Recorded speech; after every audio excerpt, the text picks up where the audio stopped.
বাংলার দিকে। দক্ষিণ দিনাজপুর জেলার আদিবাসী অধ্যুষিত এলাকার শিক্ষা ব্যবস্থার বেহাল ছবির প্রতিবাদে জেলা শাসকের দপ্তরের সামনে অনির্দিষ্টকালীন ধর্নায় বসলো আদিবাসী সিঙ্গেল অভিযান।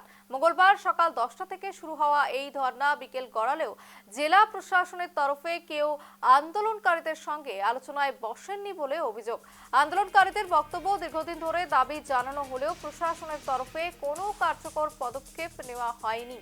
একেবারে প্ল্যাকার্ড হাতে সেখানকার যারা জনতা রয়েছে তারা বসে যায় রাস্তায় এবং একেবারেই শিক্ষা ব্যবস্থার বেহাল দশা, এমনটাই অভিযোগ একেবারে এই সংগঠনের মানুষদের। এবং যে আদিবাসী অধ্যুষিত যে এলাকা রয়েছে সেখানে কার্যত শিক্ষা ব্যবস্থার একেবারেই বেহাল অবস্থা, এবং সেই প্রতিবাদেই কার্যত জেলা শাসকের দপ্তরের সামনে অনির্দিষ্টকালীন ধর্নায় বসে আদিবাসী সিঙ্গেল অভিযান। এবং যে খবর উঠে আসছে যে মঙ্গলবার সকাল 10টা থেকে শুরু হওয়া এই ধর্না বিকেল পর্যন্ত গড়ালেও কিন্তু জেলা প্রশাসনের তরফে কেউ আন্দোলনকারীদের সঙ্গে আলোচনায় বসেননি।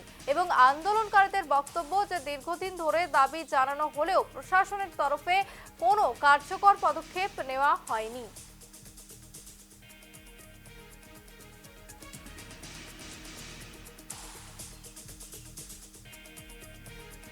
আজকে আমরা আদিবাসী সিঙ্গেল অভিযান দক্ষিণ দিনাজপুর জেলা মুখ্য কমিটির পক্ষ থেকে বালুঘাট ডিএম সাহেবের অফিসে ধর্মা কর্মসূচি রেখেছি।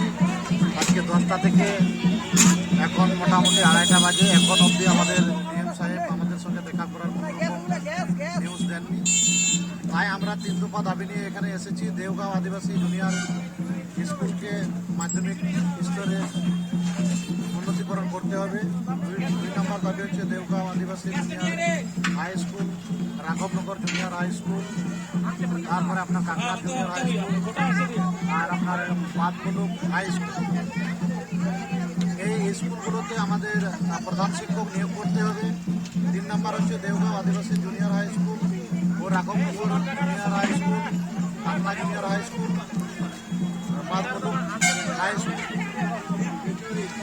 পর্যাপ্ত পরিমাণে শিক্ষক নিয়োগের সঙ্গে বিষয়ভিত্তিক শিক্ষক নিয়োগ করতে হবে। এই আমাদের 3 দফা দাবি নিয়ে আজকে এখানে ধর্নায় বসেছি।